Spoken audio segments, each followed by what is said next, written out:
The father had no money to buy the boy a game, so he knelt on the ground crying bitterly, simply because that game could not only make money, but also allow one to become a hero admired by all. Arcana, an unparalleled virtual reality game. But one day, the game suddenly became reality, and the monsters inside appeared as well, just when humanity's survival was at a life-and-death moment. Some humans were assimilated with their game characters, gaining power beyond ordinary people, and quickly eliminated the overflowing monsters, making players heroes worshipped by everyone. However, Lee Hoyle had quit this game years ago, but unexpectedly years later he was assimilated with his game character, resulting in his level being very low, far behind ordinary players, so he chose to become an ordinary office worker. But due to being influenced by his character's personality, his work never went smoothly. Granfell Cloudy Orpheus Romeo was the character Lee Hoyle created at age 12, when he was in his Chunabu phase. Granfell was the heir of a great family, but during one of his business trips, his family was slaughtered by demons, leaving only him alive. To seek revenge, he decided to become a demon hunter. After Lee Hoyle assimilated with him, he constantly displayed Granfell's personality, which was also why he locked himself at home. His movements were crude yet carried a hint of nobility. His conversations had both Chunabu tones and noble elegance. And even worse, when his boss criticized him, he splashed water on the boss's face. Yet none of this was intentional on Lee Hoyle's part. As a result, Lee Hoyle ended up firing his boss, because nobles do not yield under pressure. But today he had to go out to work, because his savings were almost depleted, with monsters appearing frequently lately. He could use his player identity to hunt monsters and earn rewards. Though money was important, his own life was more precious. He had to find a team commission to ensure safety. However, Lee Hoyle didn't know how to take on commissions, since he had never used his player identity before. So he went online to check, but as Lee Hoyle searched, there were surprisingly no commissions for demon hunters. Were demon hunters no longer needed? Just then, a piece of information shocked Lee Hoyle. Arkshan base was destroyed. All demon hunter NPCs in the entire town were killed, with no survivors, as the holy land of demon hunters. Such a thing couldn't possibly happen. Could it be that demon slayers appeared? This profession specialized in hunting hunters and was an antagonist profession, but this was impossible, because for player protection, the operators had deleted this profession 10 years ago, and demon hunters made no contribution when monsters descended, posing no threat to other players because their attributes were relatively low, and their upgrade path was singular with very few skills. Since no demons had appeared for almost 10 years, they relied on delivery commission tasks to gain experience points for leveling up. However, when it came to dealing with demons, they were incomparable to other professions, since demons only appeared in demon hunter quests, and there were specific requirements. Players needed to constantly grind tasks with a notorious reputation, so people mistakenly thought this character was meaningless to the world. Even demon hunters were considered a trash profession. But a character being useless and being unusable were two different things, and the situation before Lee Hoyle's eyes was worse, because the NPCs who taught skills were all dead. Just then he opened a game version update message. Arcana 8.11 Historical Reality Update completed. It turned out that with the update, demons from the rifts also appeared, and demons were much stronger than ordinary monsters. They could even possess players and drive them insane. Even level 200 advanced players could hardly escape. Lee Hoyle was puzzled. If demons had appeared, why didn't demon hunters come out to hunt them? At this moment, Lee Hoyle speculated, what if I'm the only demon hunter after Arkshan's fall? If that were the case, should I take action? This left Lee Hoyle struggling. Just then a voice appeared in Lee Hoyle's heart. You can. I, Granfell, will not choose to flee from demons, no matter what temptations and mockery demons use on me. I will slaughter them all. That is my pride. They cannot harm the confident Granfell. Lee Hoyle hesitated for a moment. It seemed he would have to personally send demons back to hell. After all, this was a demon hunter's mission. The scene shifted, and Lee Hoyle appeared in the plaza, where someone was already waiting. Before Lee Hoyle stood the team captain for this mission, Nam Cholman, profession, tank. Seeing Lee Hoyle, he politely came forward to greet him. He looked refined and scholarly. Then the other members appeared, and the overall lineup looked decent. Looking at the rift before them, ordinary people couldn't perceive its existence. Only players could freely enter and exit to clear it. Nor's underground warehouse, suitable level, 35 to 40, destruction progress, 19.8%. Once the destruction progress reached 100%, the rift would shatter, and the monsters inside would be released into the real world. But for level 55 Lee Hoyle, this was a decent hunting spot. After last night's research, the current highest level player exceeded level 400, which was a level he couldn't even comprehend right now. Lee Hoyle needed to continue working hard to improve himself to hunt more demons. Moments later, everyone headed toward Nor's underground warehouse. There were obvious signs of battle here, and an eerie atmosphere pervaded, yet none of them showed any alertness. Just then, Seo Jongyun felt uneasy, But Nam Chalman said this place was probably already cleared by the previous batch of players. As long as they followed their route, they could easily complete the commission. So everyone relaxed their guard and entered this eerie mall. But Li Hoyol remained vigilant and became even more alert. Little did they know, they had already fallen into the demon's trap. Moments later, Li Hoyol sensed something approaching. And then the team members also discovered several Nors appearing 70 meters away. Without confirming the number of monsters or team coordination, the tank captain rushed forward alone, followed closely by 2 melee warriors. This team had no tactics whatsoever. Li Hoyol stood behind unmoved. What should he choose to do next? Looking at the team composition, it seemed normal: 1 tank, 2 warriors, 1 support mage. But the tank not only failed to protect his teammates, but instead enraged the monsters, actually making a warrior responsible for blocking monster attacks, while most of the damage output relied on the mage's random casting. Li Hoyol was puzzled. Was this how players operated after 10 years? Meanwhile, a message came from the mage. The stamina buff cooldown was almost over. It seemed they couldn't hold out much longer. Next, Li Hoyol checked his inventory, because they would soon need him to act.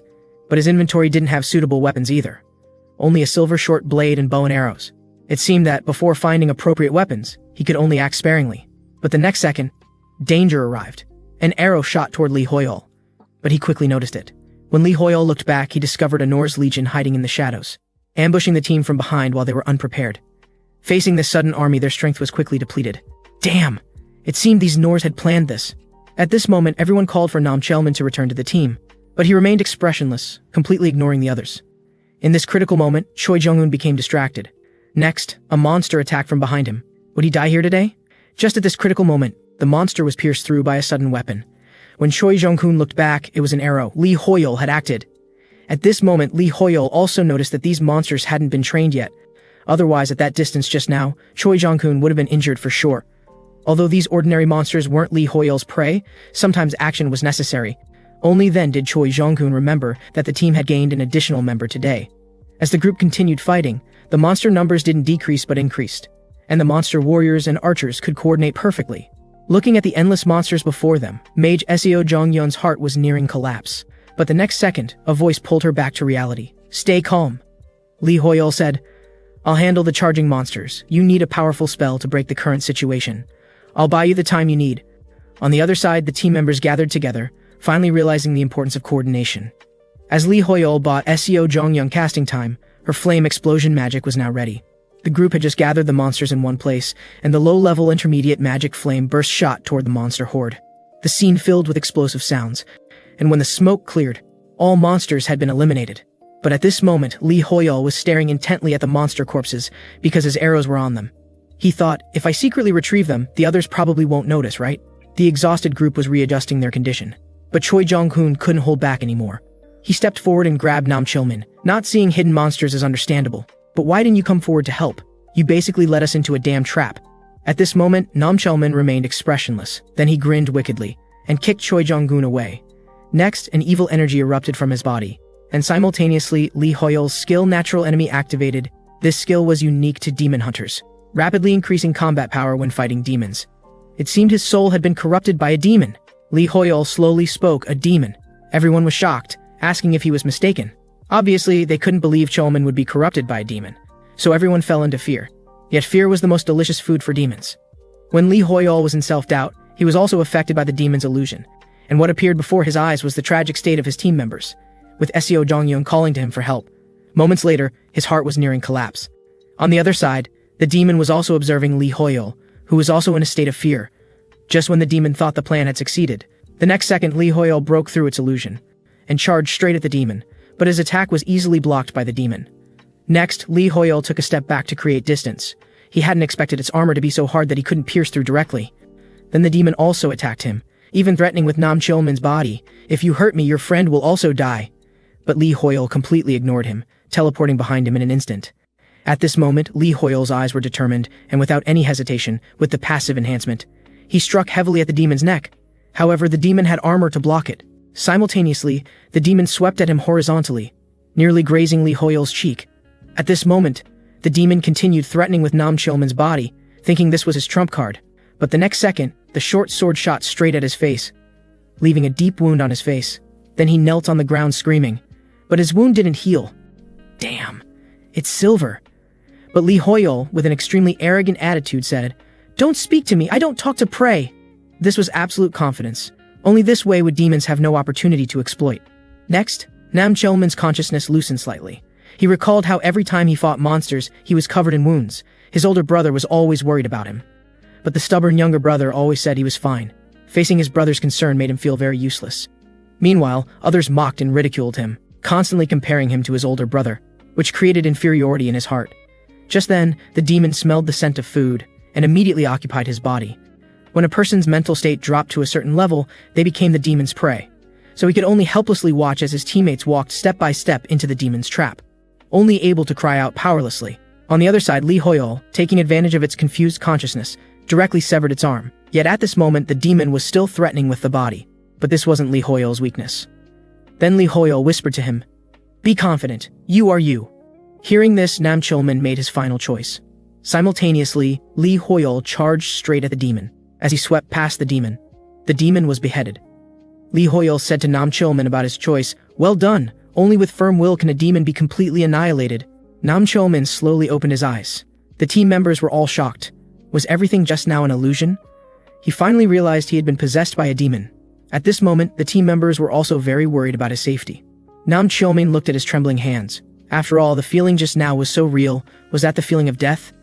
Li Hoyol then said, "Demon hunter weapons cause no harm to humans, but are lethal to demons." Everyone found it incredible, and this was their first time seeing a hunter. Li Hoyol told them that a person must have confidence and pride to avoid being corrupted by demons. Meanwhile, he opened his equipment window. Not a single piece of equipment had dropped. It seemed to be a poor little demon. The scene shifted. Li Hoyol's demon hunting caused a sensation on the forums, because no demons had appeared for 10 years, let alone how to hunt demons. But no one believed it, constantly complaining about it. When Nam Chelman wanted to invite him to join the guild, older brother Nam Tae-min expressed disagreement, saying a forum post had no persuasive power. When the younger brother slowly said, "I was the one possessed by the demon," the older brother was stunned in place. Meanwhile, Nam Chelman said he would change profession to analyst, because through this battle, he understood his weaknesses and role. Though he had always wanted to make his brother proud. "I want to be proud of myself and walk my own path." Facing his brother's sudden change, Taemin was a bit incredulous. But at the same time, he felt very relieved. After all, he had advised him many times to change professions, but he never did, making the brother increasingly curious about what kind of person could change his brother so quickly. The younger brother said Li Hoyol seemed mysterious, fighting without using magic, but with a dagger. Nam Taemin said that although Arcana had thousands of combat methods, using a dagger was the first he'd heard of. In the illusion abnormal state, he wasn't affected, which meant his mental state was more incredible than imagined. But no one on the forum believed it. After all, it did sound unbelievable. But the older brother said he believed his younger brother. After all, he had even prepared a contract for Li Hoyol. When the younger brother picked up the contract to look at it, he was directly stunned. On the other side, Li Hoyol's level increased to 67. He hadn't expected this seemingly insignificant little demon to provide so much improvement. Much better than doing delivery commissions in Arkshan. Was this the so-called professional advantage? At this moment, Li Hoyol was also affected by Granful's characteristics, changing from his previous slovenly lifestyle to following regular schedules and practicing self-discipline. This wasn't necessarily a bad thing, and I learned something from it. Meanwhile, Li Hoyol was reviewing Granful's detailed information, learning that he was very talented in magic. He could imitate most spells just by seeing them once, and he never hesitated when it came to hunting demons. This made Li Hoyol somewhat immune to demonic influence. Next, he received a text from Nam Chelman, but he was also puzzled by this sudden invitation. Before understanding the situation clearly, he wouldn't agree to join, so he decisively refused. This was also influenced by Granful's character, making Li Hoyol more cautious.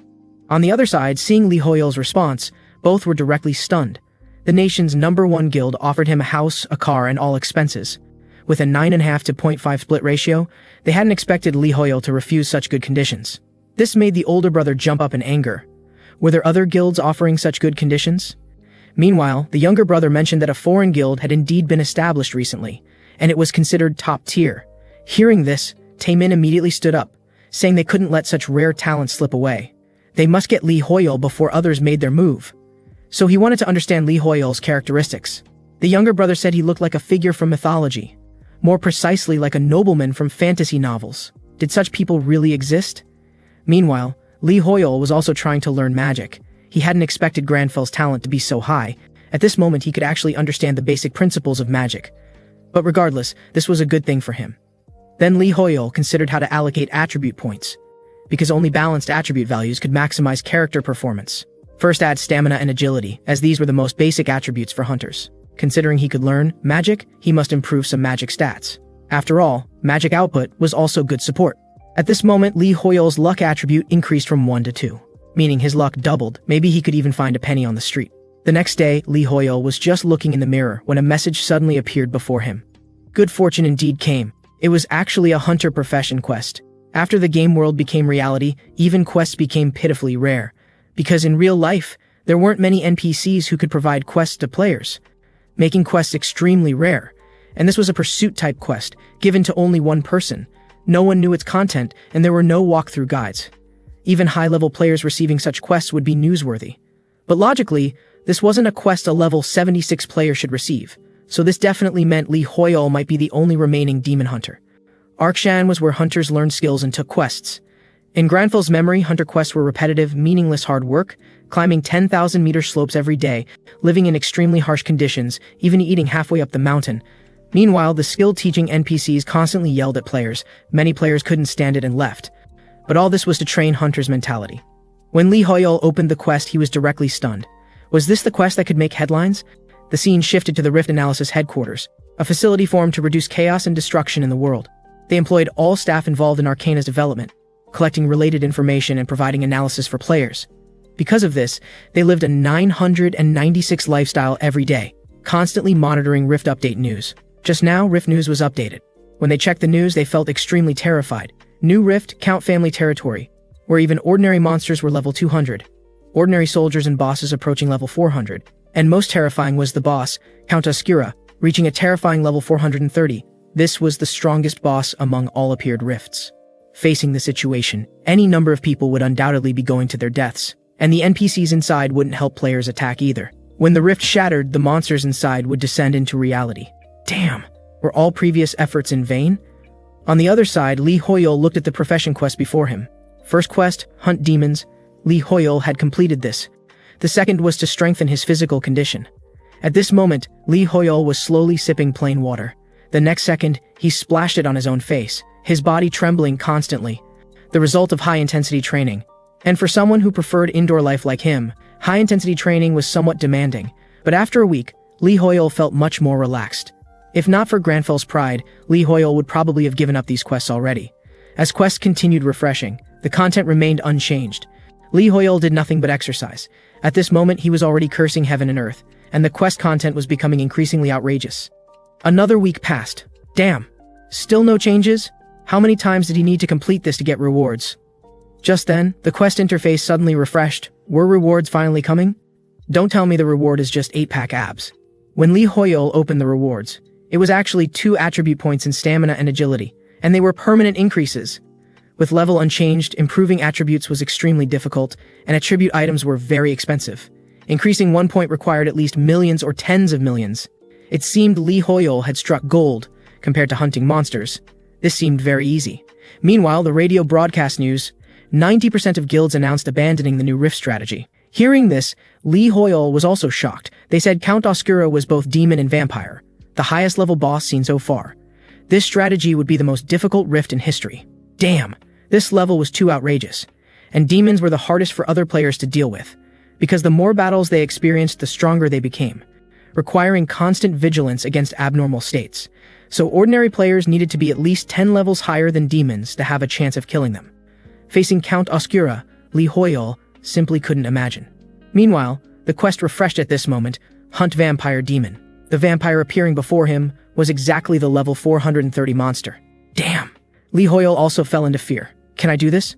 Though I, Li Hoyol, was influenced by my character and gained the hunter title, I still feel it's impossible. Just then, a slap woke Li Hoyol up. Are these damn prey getting cocky too?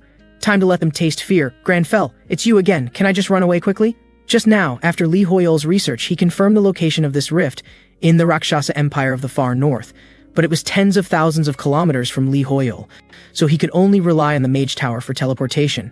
This was why foreign guilds all established branches in H country, because they could teleport to anywhere in the world through magic circles. While Li Hoyol was troubled about taking the bus or taxi, there was no time to hesitate now, so he hurriedly got up, but forgot to change into winter clothes. Just as he was about to go out, he stopped Did he remember? But he grabbed some tea leaves and brought a thermos, staying on top of health maintenance. The scene shifted to the Mage Tower. Many reporters had already gathered here, waiting for guild news. Because many guilds had given up on this strategy, since Count Oscura's power was too strong, they were all observing the current situation. Meanwhile, a guild appeared before everyone. The next second, they were surrounded completely. As the first team to attempt the strategy, did they have a method to defeat the Count? Guild leader Nam Taemin said there were currently no strategy techniques available. Hearing this, everyone was shocked. If they truly wanted to fight for world peace, shouldn't they challenge the rift themselves, rather than watching like cowards from a distance? Next, another guild appeared. Obsidian Guild, Leader Rocks, level 399. Their appearance immediately attracted everyone's attention. Then they mocked Nam Taemin's guild. With other guilds constantly establishing themselves, their status was gradually declining. Facing the situation, Taemin was also helpless. Seeing his brother's worry, the younger brother then said, "We've done well enough. No need to worry about these things." Meanwhile, the older brother asked if he had contacted Lee Hoyol. Chelman could only awkwardly respond that due to the sudden situation, he hadn't had time to contact him. The scene shifted to a bus, where Lee Hoyol was on his way to the Mage Tower, staring at his phone constantly. This was the 100th magic tutorial he'd watched. He now completely understood magic principles. First imagine magical elements in the mind, then construct the mana framework, and finally release it. The next second, a small flame suddenly appeared in Lee Hoyol's hand, and when the flame suddenly grew larger, it startled everyone on the bus. Next, he quickly extinguished the flame. Meanwhile, Lee Hoyol checked his attribute window, which shocked him. No magic skill had been added. Usually learning a skill would immediately display in the attribute window. But it wasn't there now. Was it a bug? Then Lee Hoyol arrived at the Mage Tower. A tall tower came into view. The deep blue door attracted him. Was this the teleportation gate? Looking at the magic above, Lee Hoyol vaguely felt a familiar aura, feeling he could cast teleportation magic, because he thought this was simpler than the flame just now. So Lee Hoyol wanted to reach out and investigate. But the next second he was bumped by a passerby and disappeared from the hall. This made Taemin very embarrassed. But the younger brother noticed that person looked like Lee Hoyol. No time to think further, the older brother called his brother to analyze this rift. Count Oscura's rift was located in the Rakshasa Empire, divided into inner and outer 3 rings. The outermost area had ordinary monsters with hundreds of entrances, while the inner circle was the boss's territory. If not cleared quickly, he would soon be summoned to the real world. The scene shifted. Lee Hoyol had now arrived in the Rakshasa Empire. Seeing this, passers-by were also shocked. Wearing so little in such cold weather, was this the legendary trading warmth for style? Meanwhile, Lee Hoyol was even shivering when speaking. This directly startled the passers-by. Then he came to the outer entrance. Looking at the rift before him, count territory outskirts, suitable for levels 240 to 270, destruction progress 9.7%. At this moment, someone inside was frantically and violently hunting monsters. She was Leonie Bellucci, profession, berserker, level 348. Everyone was used to her violent temper. Was this the legendary violence maniac? However, everyone noticed something abnormal about the monsters. Facing their endless slaughter, the monsters showed no fear and made no sounds, unlike creatures from other rifts. Meanwhile, everyone heard fighting sounds from nearby, and monsters were constantly screaming, showing they were very afraid. What was happening? So everyone wanted to go check. The scene shifted. Lee Hoyol picked up his bow and arrow. At this moment, he was recalling the video tutorials he'd watched before, gathering mana at the arrowhead. Though this wasn't a very good arrow, through spell and mana enhancement, it would become extraordinary. As Lee Hoyol shot, the snow wolf was pierced straight through and burst into flames. Seeing this, the other blood wolves also trembled in fear. In no time, the blood wolves were all killed by Lee Hoyol. When everyone arrived, they were stunned by the scene before them. A man in a suit and leather shoes, sitting leisurely on a rock savoring tea. Looking at the battlefield before them, everyone found it incredible, finding it hard to associate this with the suited Lee Hoyol. So everyone speculated that Lee Hoyol might have followed another guild and gotten separated from his team here. Meanwhile, Leonie said to Lee Hoyol, "This place is dangerous. Ordinary people get out quickly." But Lee Hoyol remained unmoved, continuing to savor his tea. In terms of health maintenance, if Granful ranked second, no one dared rank first. This was the first time someone treated Leonie this way, making her jump up in anger. Meanwhile, everyone sensed approaching danger. The next second, they were surrounded by vampire soldiers. Damn! They accidentally fell into their encirclement. Next, the vampires launched their attack, and Leonie quickly commanded everyone to cooperate.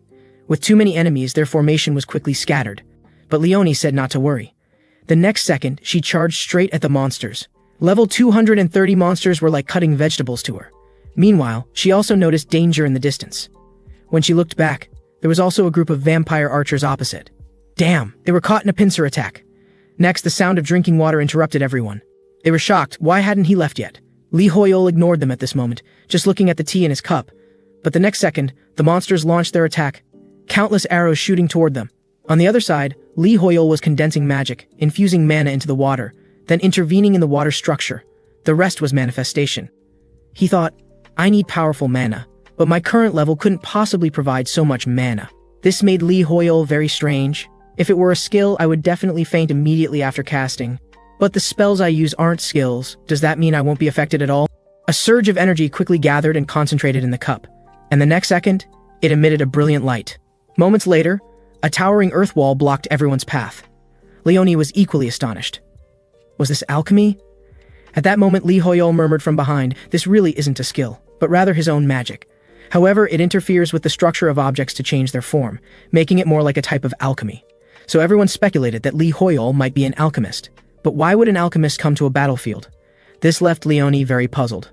Meanwhile, the vampires had already circled around the earth wall to attack from the side. And in an instant, everyone was caught in a pincer attack. It seems my tea time will have to be postponed. The monsters immediately launched another attack, and the team quickly prepared for battle. Leonie also shouted for Lee Hoyol to get behind her. After all, an alchemist wouldn't have much combat power. But Lee Hoyol paid no attention and directly pulled out his bow and arrows. On the other side, 2 team members couldn't withstand the monsters' fierce assault, and one of them was now seriously injured, but the monsters showed no mercy, immediately launching another attack. At this critical moment, an attack shot straight toward the monster, and the next second the monster was completely pierced through. When he looked back, it was actually an arrow. But there were no archers in their guild. Lee Hoyol's performance left Leonie stunned. Was this guy actually an archer? Then what was that wall about? Next, Lee Hoyol condensed magic on his arrow, and a flame-wrapped arrow shot straight at the monster. This left Leonie in complete disbelief. The flame he just released was magic. Was this person some kind of monster? One person with 3 professions. Moments later, the vampires were completely eliminated. Leonie, who had been snubbed, was sulking, because Lee Hoyol hadn't said a word to her, just standing there motionless.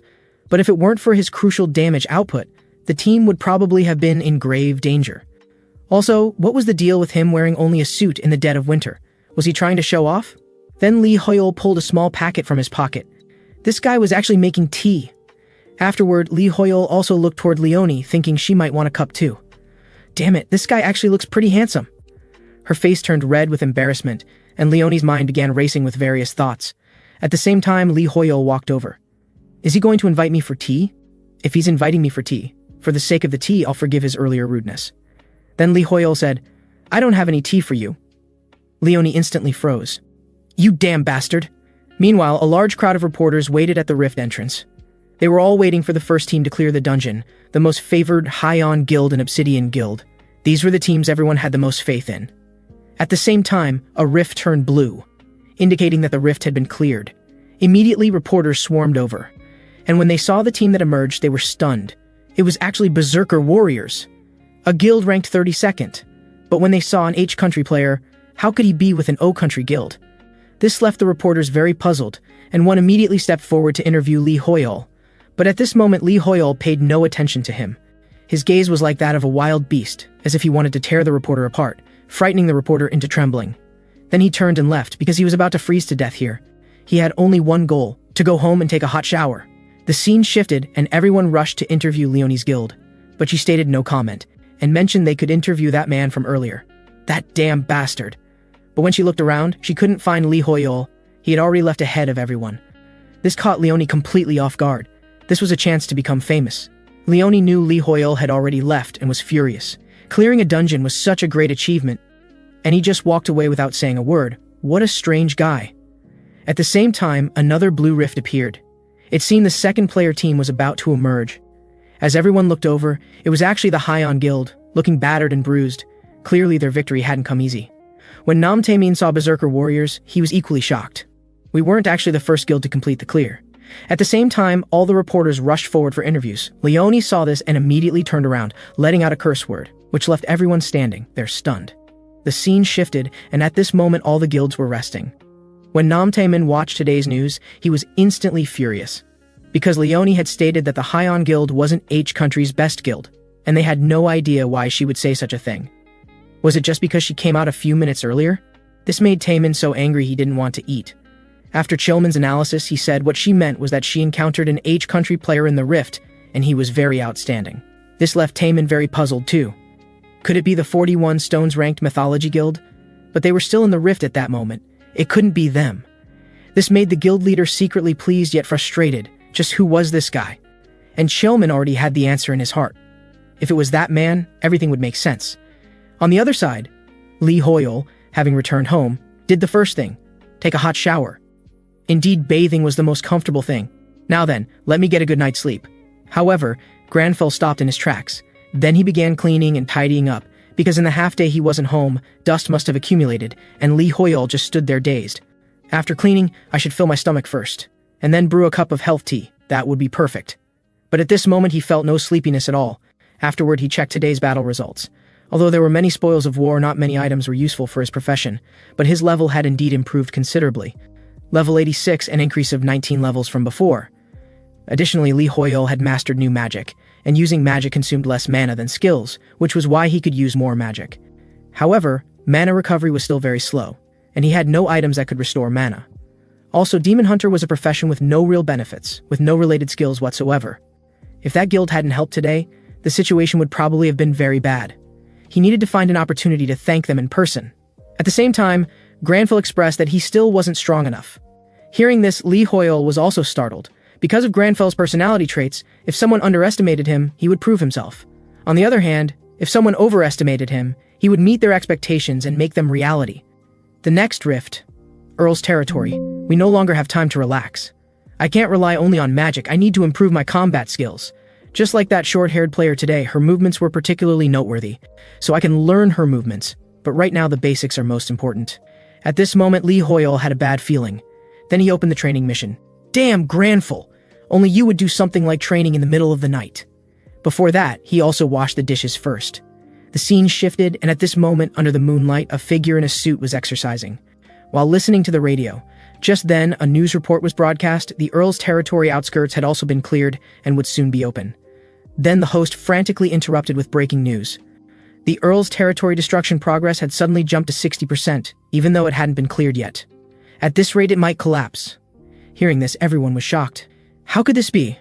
Only one day had passed and the destruction progress was already at 60%. This had never happened before. According to Chilman's analysis, the stronger the monsters inside, the shorter the time limit for clearing. Did this mean the monsters inside were becoming stronger and stronger? But this was just speculation. At this moment, everyone fell into fear and felt powerless. Damn it. Once monsters start pouring out of the rift, all civilians and soldiers in that area will die.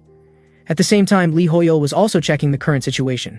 This situation not occurring before made sense, because this was information about Arkshan. Vampires were creatures that shared authority through blood. Count Oscura shared his authority with monsters in his territory, and when they died, the authority naturally returned to its master.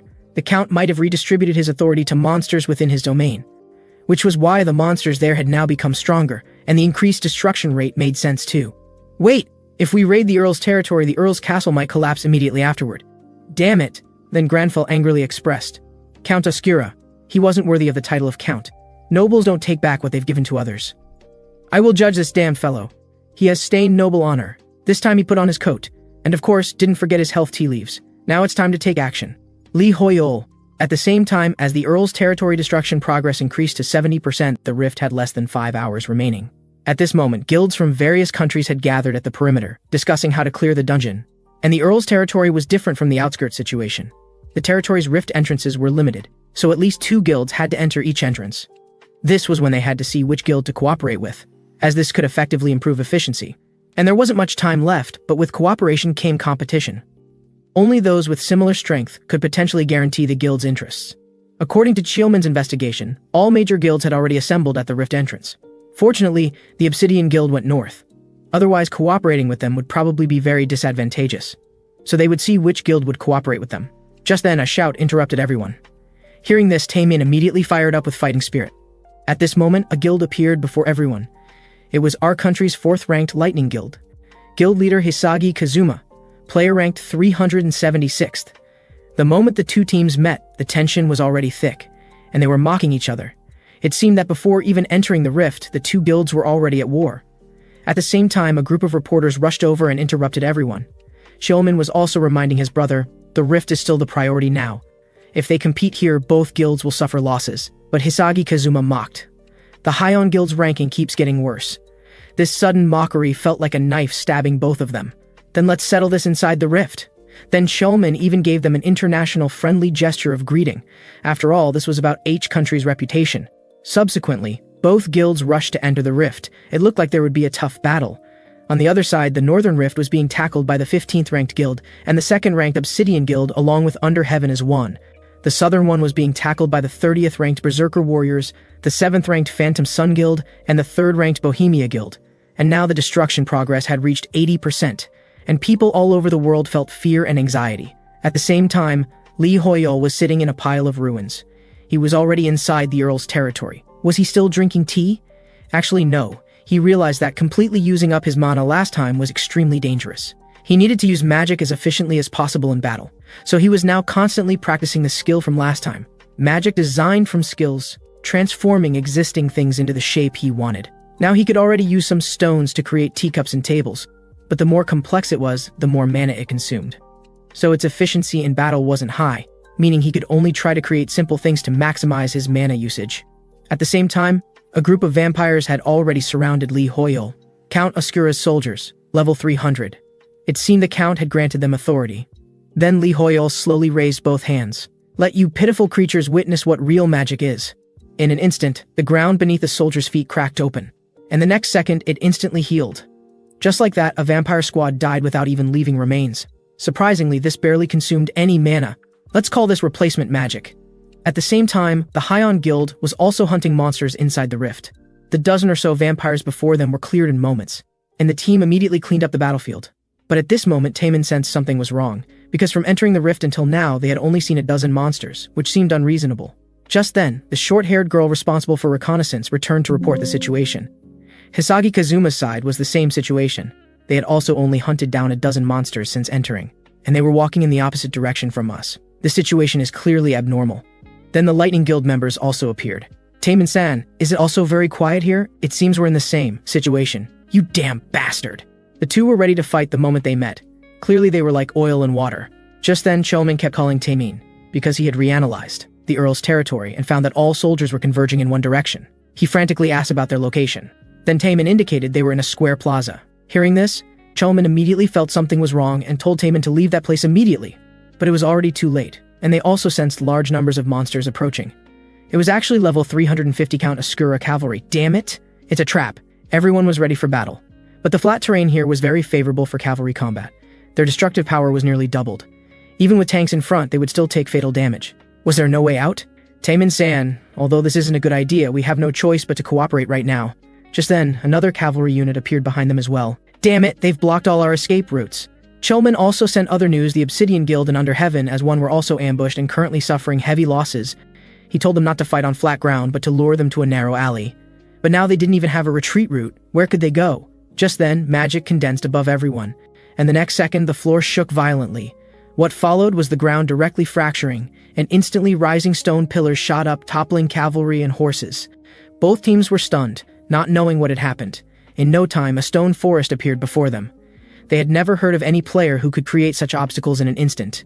At the same time, a man slowly approached. At this moment, Shulman guessed it might be that man, but it should be impossible. How could he appear there? When Taemin finished describing his appearance, Shulman exclaimed, "It really is him! Li Hoyol." On the other side, a reporter had also secretly followed the Heian Guild into the rift. And at this moment, he was doing a live broadcast. Then he was also shocked by these sudden stone pillars. So he went forward to investigate. And as one of the world's top-ranked guilds, they had never seen such a spectacle either. The entire battlefield terrain had been reversed. Hisagi Kazuma was also curious about who this monster was. Did he not need to chant spells to cast magic? Did his mana have no limit? Also, he had no combat equipment on the battlefield, yet wore casual suits and leather shoes. What a strange guy. Just then, large numbers of cavalry charged out from the stone forest. Seeing this, everyone felt trouble, but the stone pillars hindered them, slowing down the cavalry's speed. And Taemin also understood Li Hoyol's intention with these stone pillars. Now it was time to counterattack.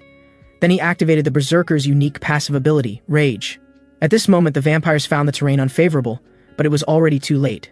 Taemin charged forward to the enemy, and the next second split both rider and horse into 4 pieces.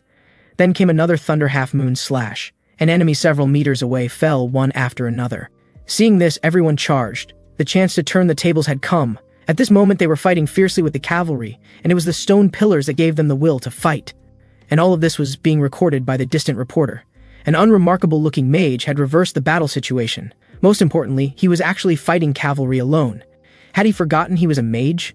This left the livestream viewers dumbfounded. Then Li Huiyao pulled out a dagger. Just as he was about to finish off this vampire, he stopped his movement, looking at the dagger's durability and thinking, if I use the dagger, it will definitely reduce its durability. Granfel's quirk, he was very protective of his weapons. But what if I interfere with the dagger's mana to change its shape, then restore it to normal? Wouldn't the durability also restore?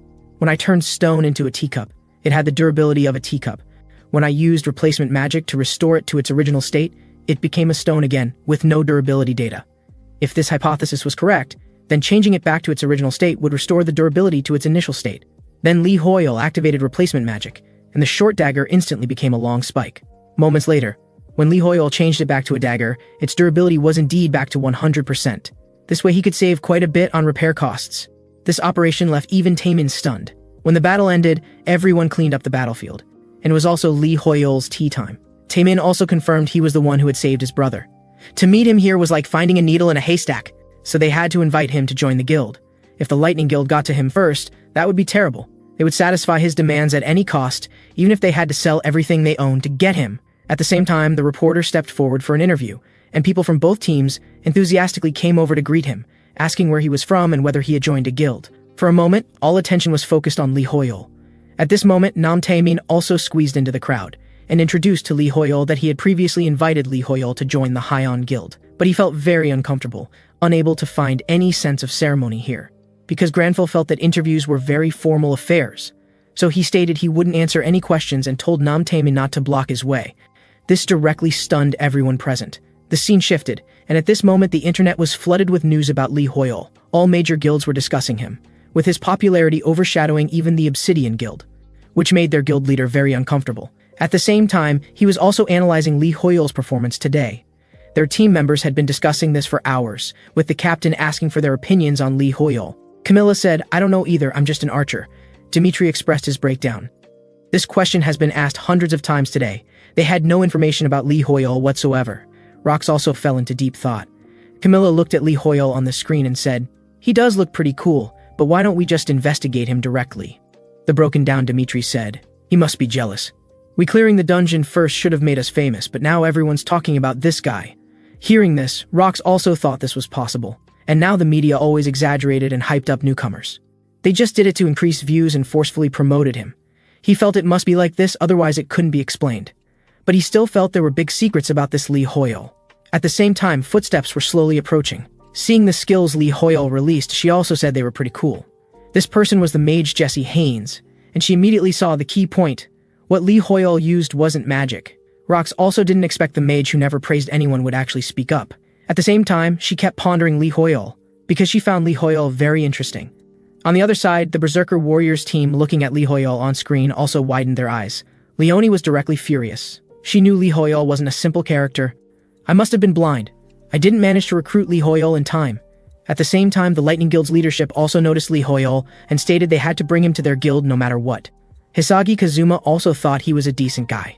The TV station was also summarizing this raid. The Earl family's territory had been successfully cleared, as well as the territory's outskirts, and the Obsidian Guild had surpassed Under Heaven as one to become number 1. Now only the Earl family's fortress remained, and players from around the world had gathered together. Because the rift's risk was very high, the atmosphere in the base camp was very tense. If the fortress collapsed, then Raksha country would be destroyed. At the same time, Li Huiyao was also watching today's news. A mysterious player appeared, completely unarmed with only a long coat and suit, and they even brought in experts to analyze why he carried no equipment. Perhaps he knew the secret method to clearing rifts. And only Li Huiyao himself knew that wearing only a coat was because he had no equipment. As for him building stone pillars with his bare hands, experts speculated that Li Huiyao knew the enemy's problem lay in their mobility, so he changed the terrain. This left Li Huiyao speechless, because he only knew that one move. And him standing there after casting his skill was like him saying, "It's time for you to shine." It seemed Li Huiyao was very socially aware, giving the opportunity to both guilds. Lee Hoyle didn't expect the experts to be so outrageous. He was just resting there because he was out of mana. But it was fine. It didn't cause everyone to complain, and he also got a very good piece of rare equipment. This was the first good item he'd gotten since becoming a player. Bloodthirst Curse Necklace. Due to being cursed by demon vampires, it was currently in a sealed state, so it had to be purified before use. These cursed items were called demon items. Once the curse was lifted, the effects would be unlocked, but most players would choose to discard such items because they could choose better ones. Because the cost of lifting curses was quite terrible, no one would risk it. But there was another correct way to use cursed items. Demon Hunter's unique exorcism ritual could purify them. Just like how they only attack demons without harming possessed people. But with this sacrifice, it was different. Granfell could invite demons into his consciousness, which was similar to the status abnormality demons cause to humans.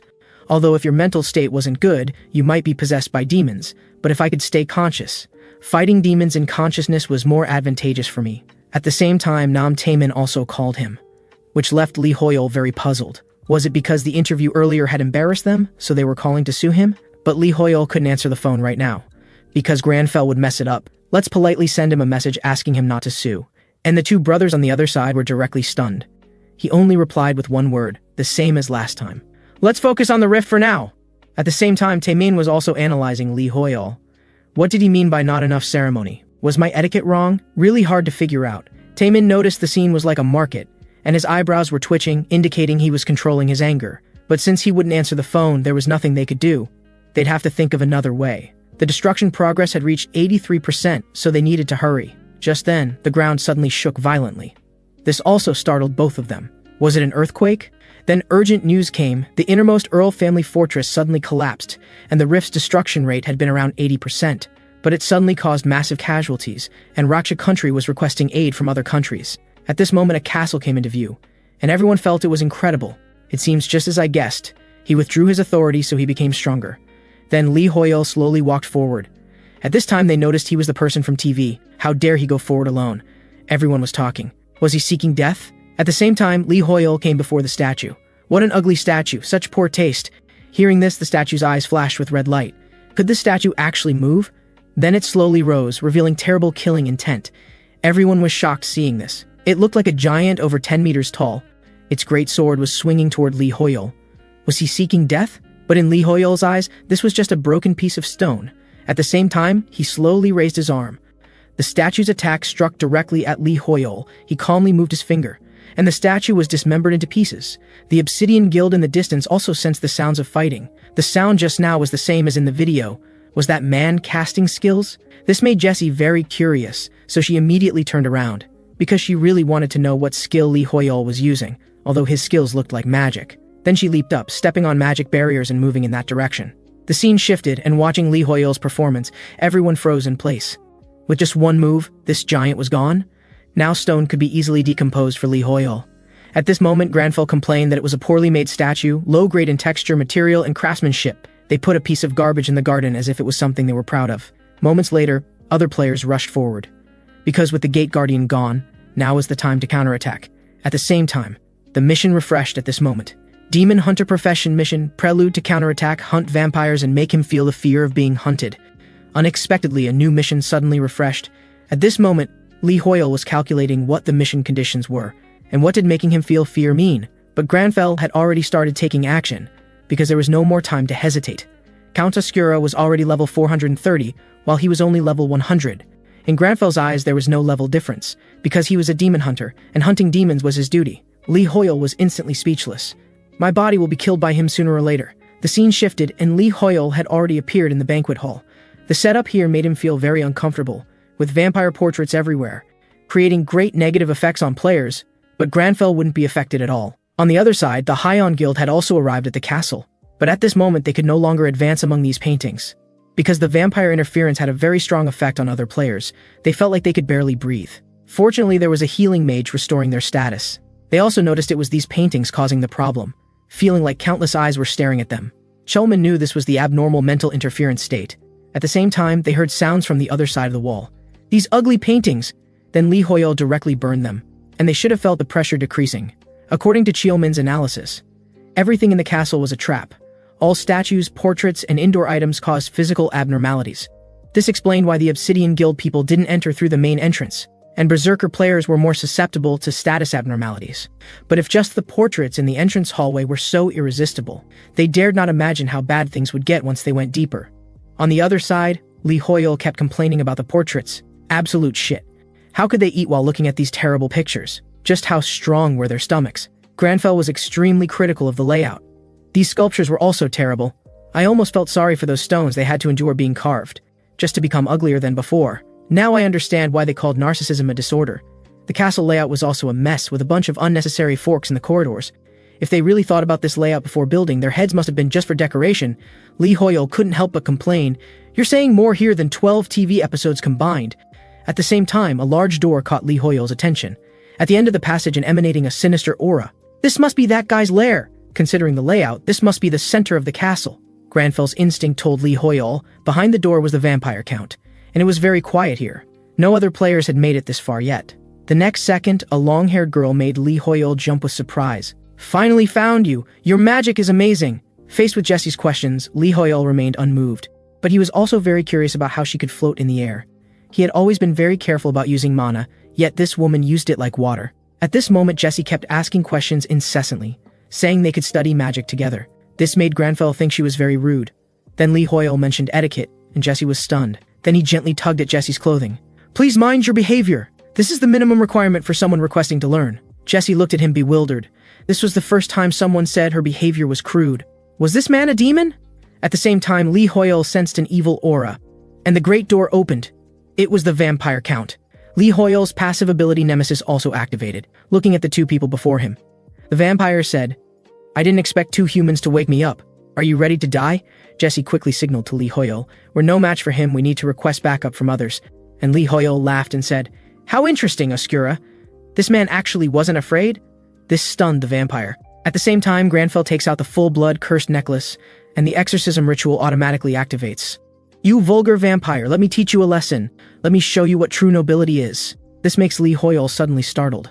Although he had said earlier that he would use it to bring Oscura into his consciousness for battle, would it really be safe? After all, Count Oscura is level 430, and if something goes wrong, Lee Hoyle might get possessed. Seeing this, the vampire is also very confused. He actually took out a piece of junk necklace. Facing the vampire's powerful pressure, Granfell shows no fear whatsoever. "Foolish human!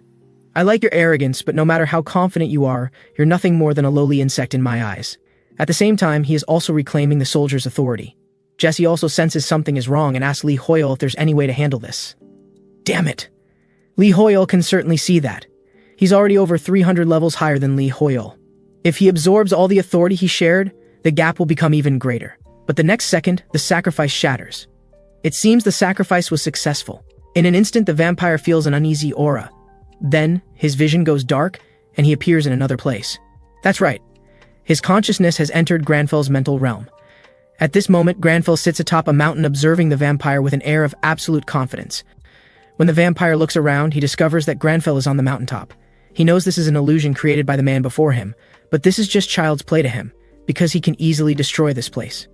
He then excitedly activates his skills. In the blink of an eye, countless attacks bombard Granfell. The entire mountaintop is covered in flames, billowing with thick smoke. As long as I eliminate the caster, won't the illusion automatically be dispelled? I thought I could experience your techniques, but you've already turned to ash. At this moment, the vampire is laughing continuously. Do you think that's all I am? Is this the extent of my power, Oscura? Hearing this, the vampire is suddenly startled. As the smoke gradually clears, the scene before him leaves the vampire incredulous. He didn't expect Lee Hoyle to still be alive. Well then, Oscura, look carefully at who actually died. When the vampire looks at Lee Hoyle again, he breaks out in a cold sweat. The mountaintop from before has become his own body.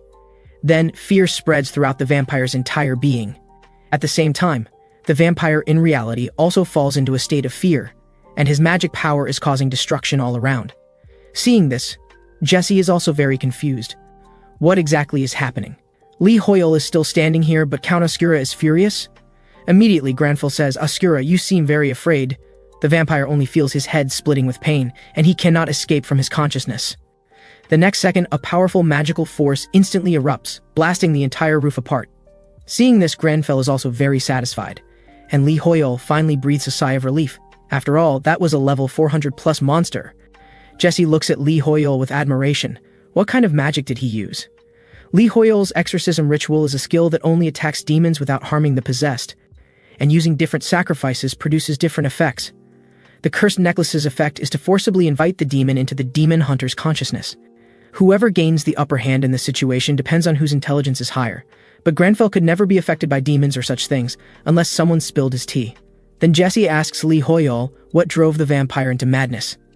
The vampire who saw his own death only wants to escape from here. A moment later, a passive notification appears. Vampire Count Oscura has been inflicted with fear. This looks just like the fear status abnormality that demons inflict on humans. At the same time, the mission is also completed at this moment. It's time to finish him off. Then Lee Hoyle takes out his short sword and slowly approaches.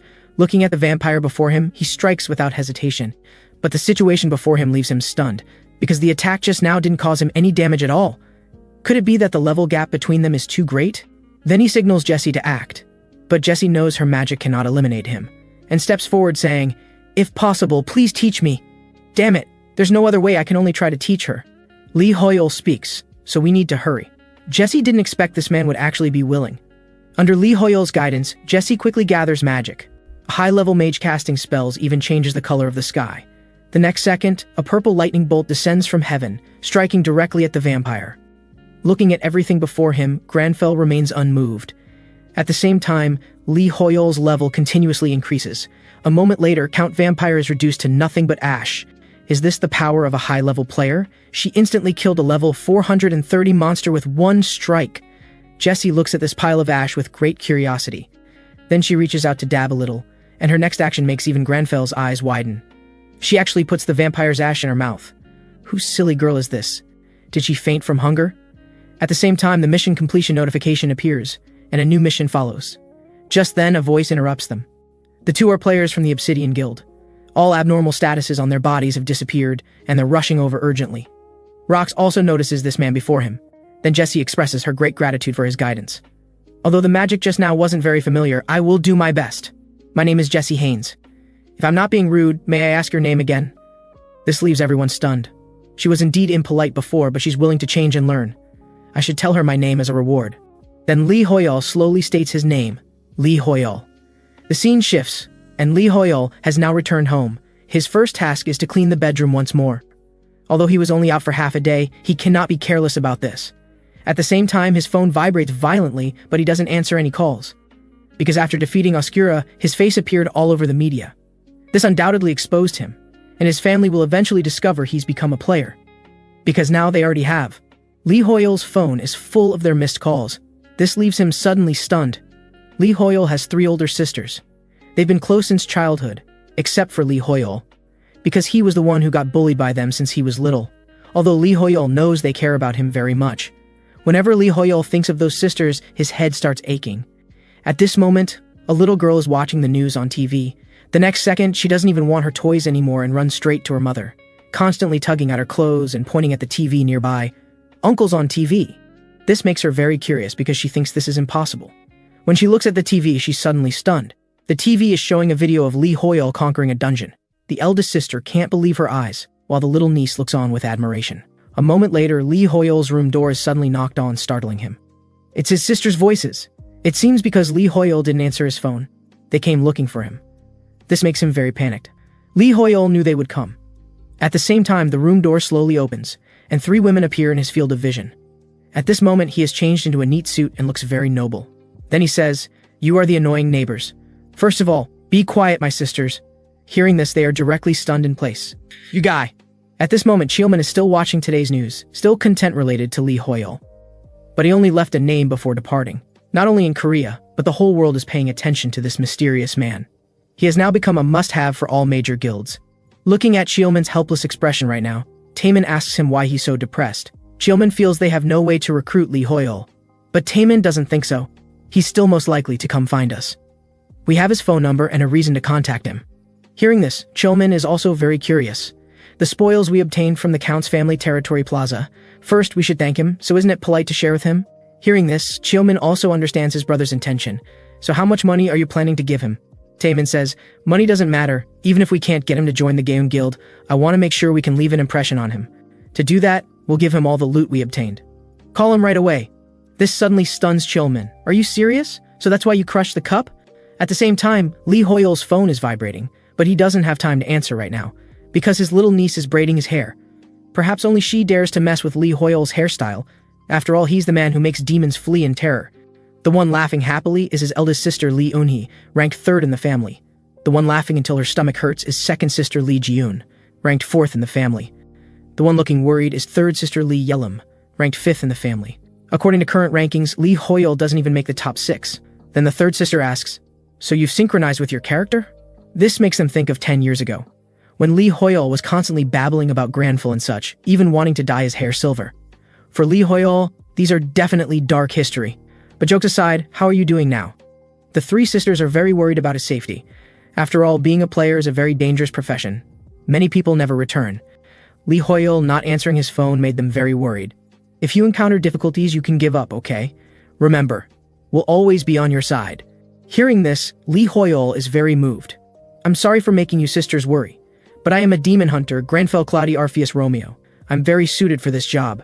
Hearing this, the sisters are also stunned. It seems our worry was unnecessary. After tasting Lee Hoyol's proud tea ceremony, it's getting late. Well, today's gathering ends here. Then Lee Hoyol sees them off. Just then, the third sister mentions one more thing. "You must save money properly." Lee Hoyol is suddenly stunned. Saving money is impossible. I'll never save money in this lifetime. Then he thinks of the dungeon rewards. Players' main source of income comes from the game developers. The amount varies according to difficulty and contribution rate. This is a reward that CEO Sean pays out of his own pocket. So let's see how much bonus the last mission will have. When Lee Hoyol slowly moves his hand away from the numbers, 10 million or 20 million. But this is clearly more. Could it be 100 million? The scene shifts to the Obsidian Guild. Camilla is asking Jessie how she defeated the Count. And what's the deal with the magic Lee Hoyol taught? It looks like you're familiar with him. But Jessie says she doesn't understand him. Then why do you keep watching these strange videos? Faced with Camilla's constant questioning, Jessie becomes very annoyed. Who would have thought the quiet girl could be so scary when angry? This makes Camilla surrender directly. But she's still very confused. Why does Jessie keep watching videos about learning etiquette? Is it that interesting? At this moment, Jessie is still constantly studying.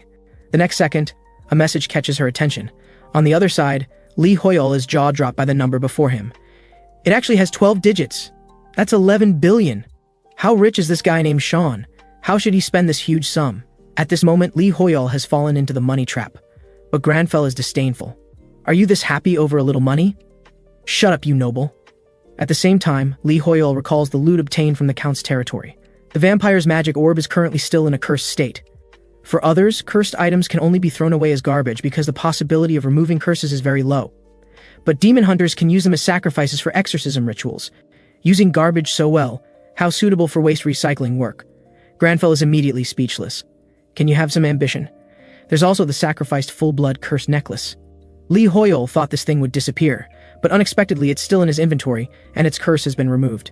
He guesses the exorcism ritual replaced the purification ritual. Currently, Lee Hoyol has the magic orb and necklace, plus so much money, he finally doesn't have to worry about rent anymore. In the blink of an eye, it's midnight. Lee Hoyol still can't fall asleep because he's still thinking about how to handle this money. Should he open a savings account? But what if he gets scammed? Should he discuss it with family first? Maybe he should buy better equipment since he must constantly enter rifts. But buying equipment suitable for this level now feels wasteful. Because Lee Hoyol is leveling up very quickly.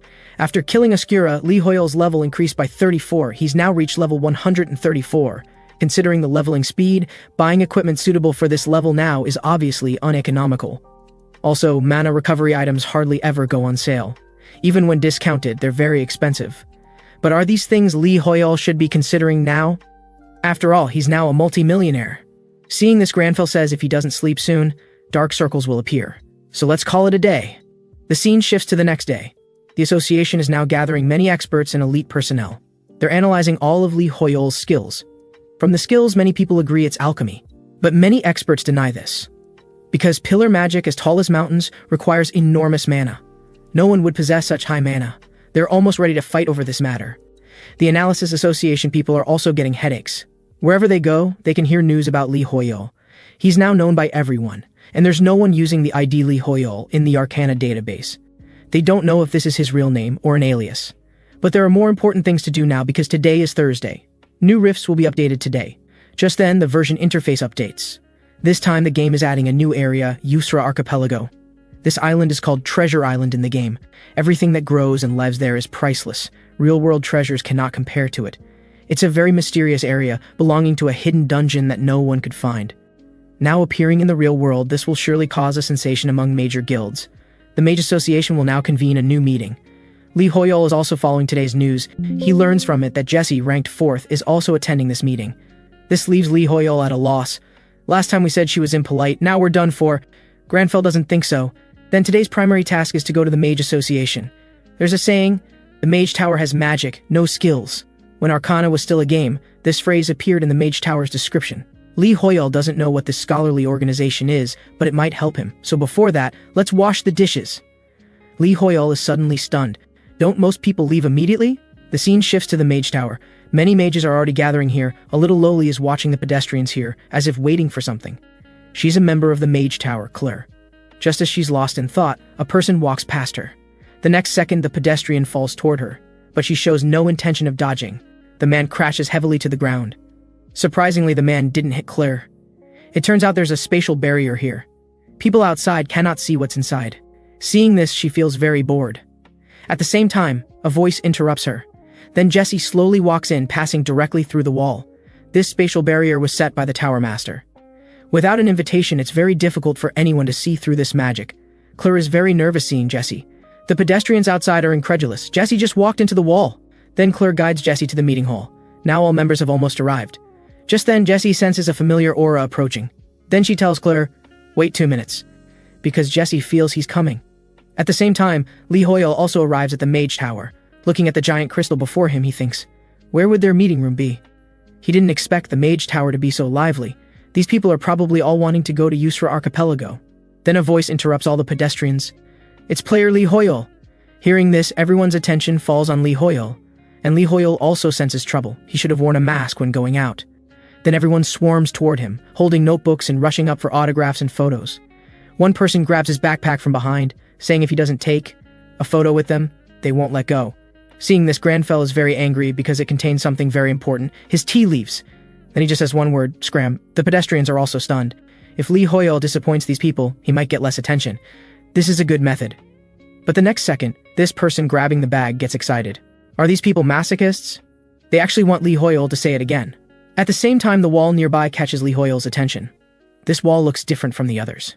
It seems to have mana flowing. There might be secrets hidden inside. Then Lee Hoyol steps forward to check. He doesn't know if it's a mechanism, but this wall gives him a different feeling. The next second, Claire blushes and acts like a fangirl. And Lee Hoyol appears in the wall. I knew this place was different.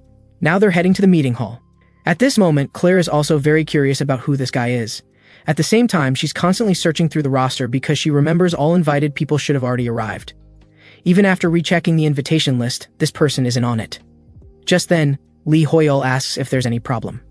Hearing this, Claire suddenly thinks about what just happened, making her very shy. And she quickly says there's no problem. But do you really not have an invitation? Lee Hoyol gives an affirmative answer. At this moment she's thinking, since the illusion was set by the Tower Master, even high-level mages couldn't see through it without an invitation, so how did he get through? Lee Hoyol looks at Claire with confusion. Why is she blushing? Does she have a fever? Then Granfell asks if he can't participate without an invitation. Claire waves her hand indicating otherwise. Even without an invitation, anyone who can see through the magic barrier can participate. At this moment, Lee Hoyol doesn't know what she's whispering about. It turns out she wants to see if there's Lee Hoyol's contact information. Well, if there's no problem, let's go. Lee Hoyol looks at the stairs before him. This should be some kind of illusion magic. Maybe when my mana reaches 1000 I can copy it, but I need to know the magic theory behind it. The scene shifts, and he arrives at the meeting hall. What meets his eyes is a crystal venue. He didn't expect the interior to be so large. Claire explains that this is where mages research, discuss, and study. When Arcana became reality, the NPCs from the game also appeared in the real world. The most influential among them is the youngest chief mage, Marcello, who's called the future successor of the Mage Tower. He hasn't disappointed his nickname because he was the fastest to discover the world situation. He created entirely new magical knowledge, and is also the leader of the Academic Association. Jessie's had explained a whole bunch to her, almost putting her to sleep. A moment later, the meeting officially begins. At the same time, Marcello discusses theoretical examination and intervention of magic. He notices many people aren't paying attention. He says, being able to come here is a mage's greatest honor. Participating in this noble knowledge discussion, I hope you can take it seriously, rather than coming for my tasks. This tower being summoned to the real world has many reasons, and rifts are constantly updating, requiring players to continuously grow stronger. But many players aren't used to using NPC magic, just as NPCs have difficulty understanding real-world science. But to find the cause and restore world peace, we must work together. Therefore, today's topic relates to science. Marcelo sees the possibility of further developing magic through science. For this, there's an uproar below. Seeing this, he directly condenses a fusion magic in his hand. This is a combination of science and magic. I'll call it ignition. But he says we should be cautious about nuclear fusion methods because we don't know what variables are involved when two very different things combine. Jesse finds this very interesting. So I need help from others to research together. Everyone finally understands this is an NPC quest. What are the conditions to trigger it? At the same time, Marcelo says if anyone has objections, they can raise them at any time. Just then, a silver-haired man raises his hand. There are some unnecessary things in the examination. Just like the magic you displayed earlier, everyone discusses among themselves. Is he questioning the chief mage now? Seeing this, Marcelo falls silent for a moment. He's never seen this man before. Unnecessary things? Perhaps this man can bring different answers. Then Marcelo asks, why do you think so? Li Hoyol explains it's simple, because there's a gap between them. Magic and science are two completely different concepts. In the process of combining the two, some unnecessary things appeared. I've experienced similar gaps between skills and magic. As he speaks, flames burn in his hand. Seeing this, Marcelo is also stunned. This magic took him several months of research to understand. How did this player do it? Li Hoyol feels the skill still has shortcomings because it consumes too much mana. At the same time, everyone also notices that the person before them is player Li Hoyol. At this moment, he actually shows a slight smile because he just discovered that using centrifugal force can improve magical efficiency. Just then, Marcelo calls out to him. This makes Li Hoyol very confused. Does he not approve? Then he very sincerely invites Li Hoyol to do magical research together. The next second, the quest panel suddenly appears. This research counts as a quest too? It seems I didn't come to this place for nothing. The scene shifts to Yusra Archipelago. At this moment, the Berserker squad arrives on the island first. Well, I think we should bring some swimsuits. After all, the scenery here is nice. Hearing this, Leone gets very angry. Are we here for vacation? He didn't expect so many players to have already gathered here. I think we should relax. The woman even kisses Leone. While Leone looks disgusted, the two others are stunned. Daring to kiss the guild leader? You're really brave. Just then they also notice some people. Those should be NPC guilds. Lionheart Knights and Shadow Mercenaries, as well as the Adventurers Alliance. It seems everyone is determined to get the treasure. Leone didn't expect they'd have to compete with NPCs too. At the same time, her phone rings. It's their mage who attended the magic gathering. She says very frantically that player Li Hoyol was also at the meeting. He told the Mage Association's chief mage that his spell contained unnecessary elements. Hearing this, Leone can't stop laughing. Did he really say that? I knew he could do such things. Seeing this, everyone knows she holds a grudge against Li Hoyol for not inviting her for tea last time. But the next second, she suddenly freezes because the chief mage admitted his mistake and even issued an NPC quest to him. On the other side, Li Hoyol looks at the list in his hand. Marcelo says whatever he needs, he will do his utmost to find it. Hearing this, Li Hoyol is also stunned. With NPC help, he must make a fortune. The scene shifts. Marcelo is summoned here. He respectfully bows to the elder, but the fifth elder directly gives him a show of force. Then he says, I heard you invited a player to research with you. The Mage Tower doesn't interfere with player affairs, yet you violated the tower's rules. To this, Marcelo explains, player Li Hoyol completely understands magical concepts and seems to have bridged the gap between magic and science. His magic is extremely helpful to the world. We can't let the world become worse due to rule constraints. But the fifth elder directly refutes him and makes him take responsibility. This disappoints Marcelo greatly. Then he leaves. He also knows the fifth elder is targeting him. That damn old stubborn fool. When facing reality, he only knows how to shirk responsibility. Who knows how long the Tower Master wants to remain silent.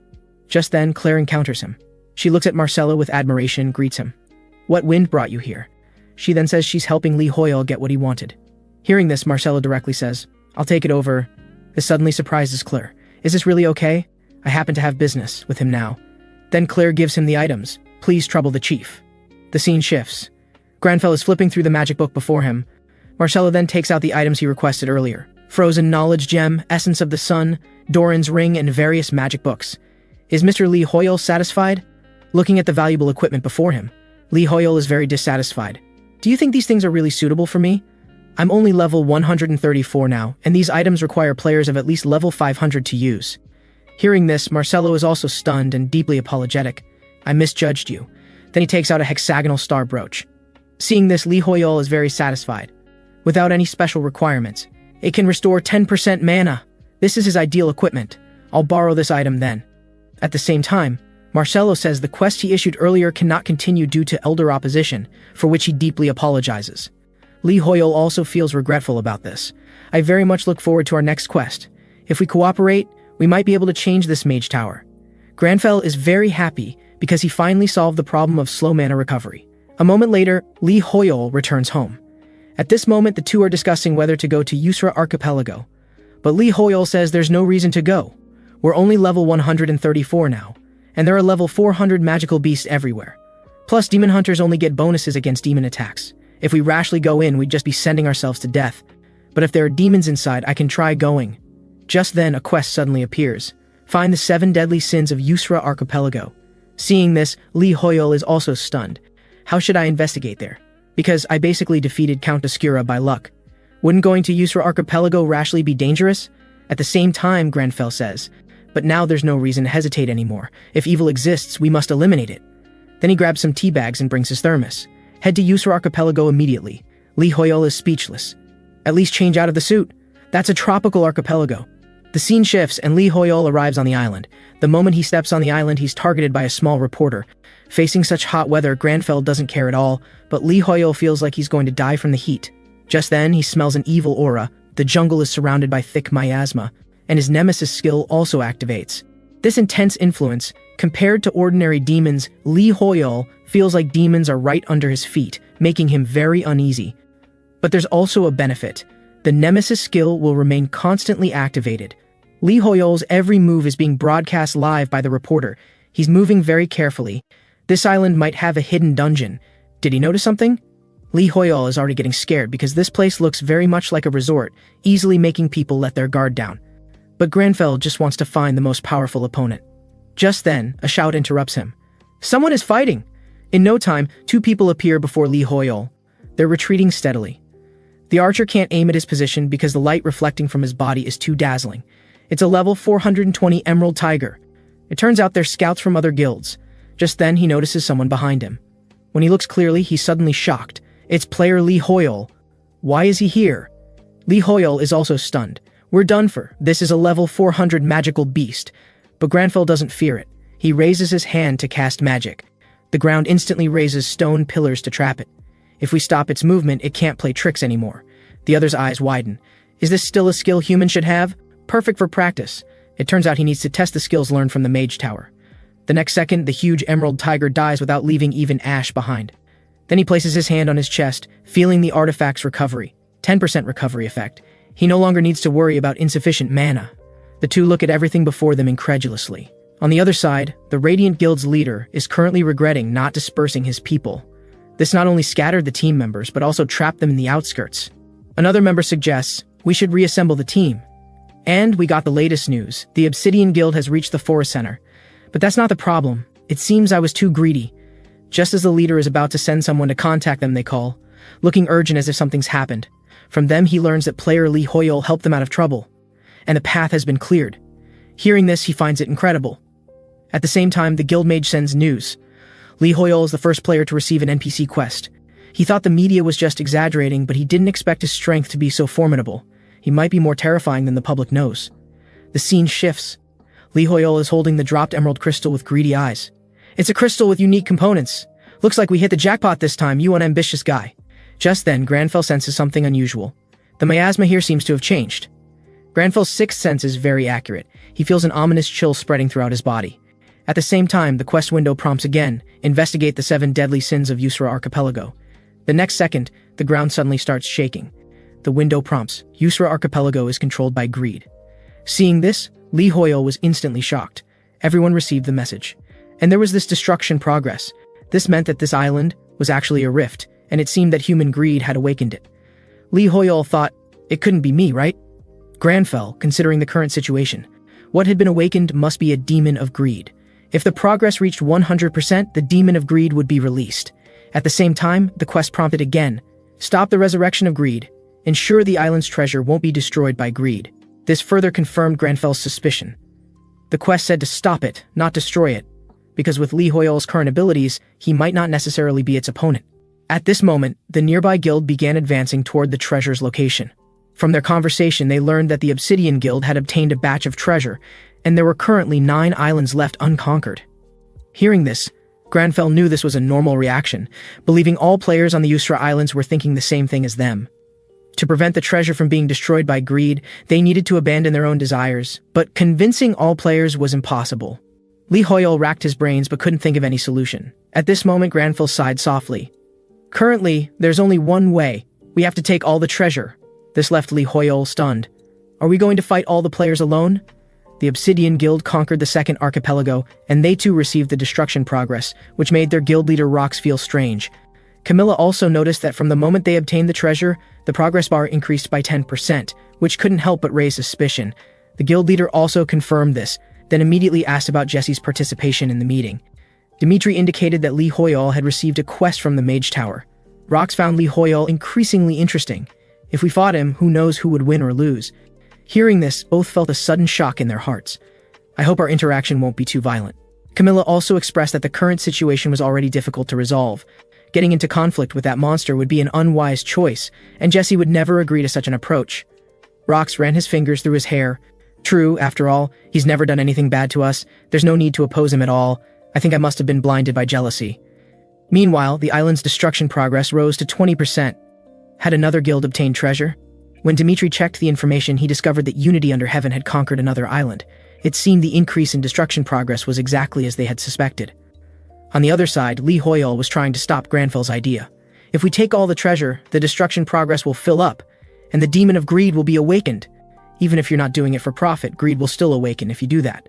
Just then, they noticed the guild ahead. Looking at their attire and banner, it was the Lionheart Guild. Unexpectedly meeting the finest knights here, Granfell directly called out to their captain. Harkin Kingsguard. Hearing this, Harkin frowned deeply. The others were quite angry about this, feeling it was disrespectful, but the captain signaled them not to be impulsive and asked for his name. Granfell apologized for this. My name is Li Hoyol. It's an honor to meet the Lionheart Knights here. Harkon also sensed it. Compared to other players, Li Hoyol had a special aura about him. Then Harkon noticed the brooch he wore. It seemed familiar somehow. Just then, Granfell sensed something was wrong. Suddenly, an attack came toward him. But fortunately, his quick reflexes allowed him to dodge it. This puzzled everyone. Was it a meteor falling from the sky? But the next second, they were suddenly stunned. It was the island's guardian beast, the Golden Hound giant turtle. The captain immediately signaled everyone to prepare for battle. At the same time, the giant turtle's eyes emitted a green glow. The attack struck toward them, and its attack carried a mist effect. They couldn't see the giant turtle's figure clearly at all. Just then, Harkon sensed something was wrong, but the turtle had already appeared behind him. He wanted to run, but it was too late. The next second, the massive turtle paw came down toward him. Just from the turtle's overwhelming presence, the others couldn't get close at all. Am I dead? Just then, Harkon noticed it was Li Hoyol who blocked the turtle's attack. Seeing this, they were all shocked by his move. To cast such powerful magic without chanting, is this guy a monster? This wasn't the time for idle chat. The giant turtle had tremendous destructive power, and in no time, the raised earth wall was destroyed by it. Building such a large earth wall was quite draining. Li Hoyol needed to conserve his mana as much as possible, so he had to cooperate with them. Before Li Hoyol could extend an invitation, the other party spoke first. The Lionheart Knights said that as long as Li Hoyol could help them achieve victory, they would provide generous compensation. Hearing this, Granfell readily agreed to their request.